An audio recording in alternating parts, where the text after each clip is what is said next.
thunder, tell a storm I'm new. I'm a wild, come and march on the regular, painting white flags blue.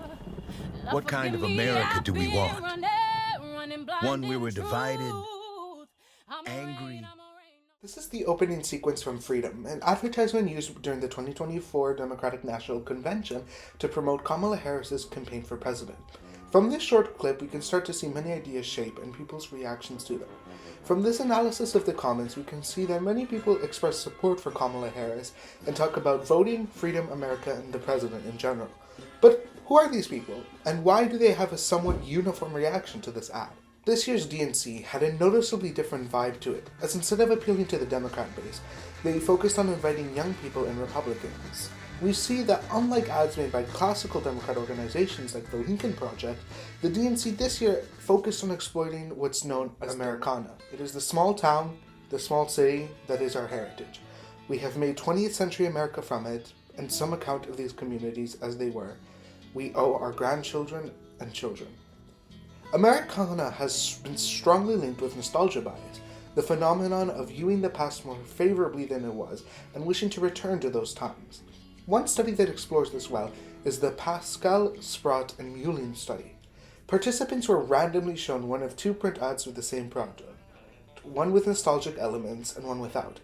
They were then measured on the nostalgic intensity scale, among other scales, and to see how the ad affected their views of the product. The study found that, overall, those who were shown ads with nostalgic elements were more likely to buy that product and had a more favorable view of it. The study also identified interesting patterns showing how middle-aged people were 25% more susceptible to nostalgic advertising in print ads than younger consumers.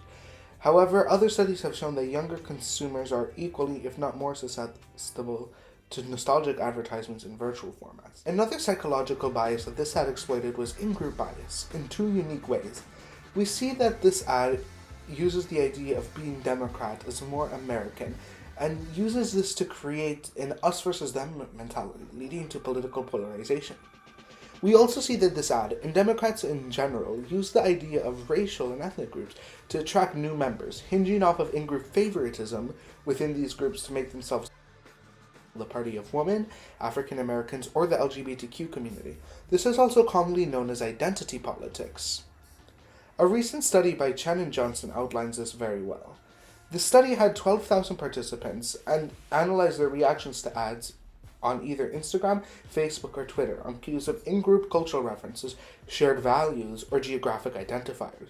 Participants were randomly assigned to one of the 9 combinations, and they were shown a series of ads for a fictional brand with varying in-group cues, and were measured on ad engagement, brand attitude, and purchase intention.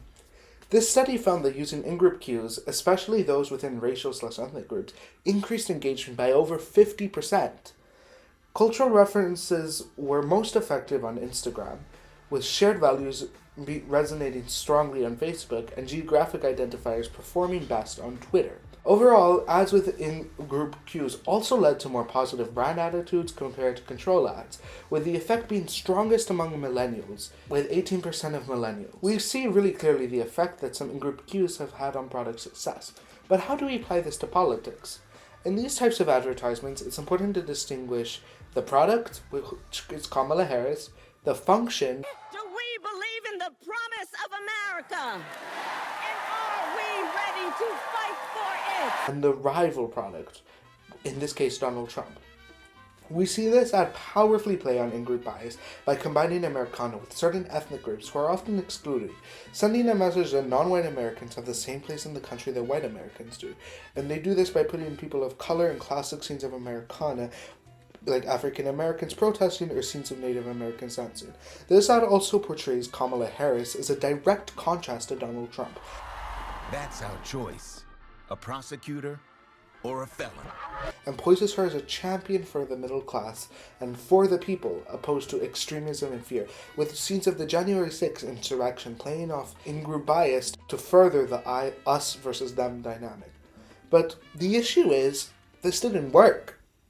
Kamala Harris lost greatly. And one issue is that this ad and the Harris campaign failed to sell us this product. By watching this ad, it seems that the Democratic National Convention isn't trying to get us to vote for Harris. They want us to vote for freedom. Well, that's what it's titled after all. So while Harris's use of in-group bias was very effective, as we saw record number of turnouts among women and ethnic groups, her use of nostalgia bias didn't work because Trump did it better. Trump's ads over the last 9 years have all centered around nostalgia bias, with his slogan, "Make America Great Again." Trump's captive ads and 9 years of campaigning, opposed to Harris's just 107 days, gave an insurmountable edge in this election.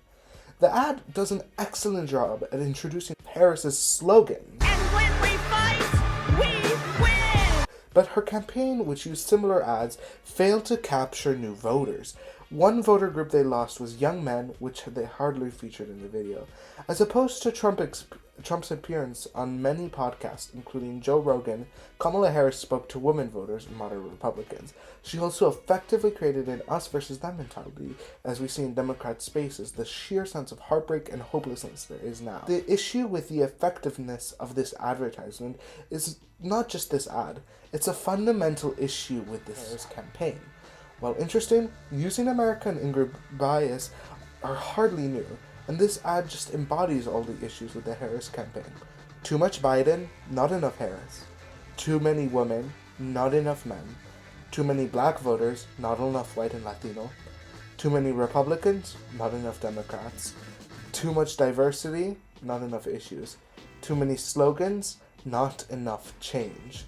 This ad and the Harris campaign was unsuccessful because it didn't tell us who Harris was, what she was going to do, and why she's different than Biden. She lost because she used nostalgia bias and in-group bias too much.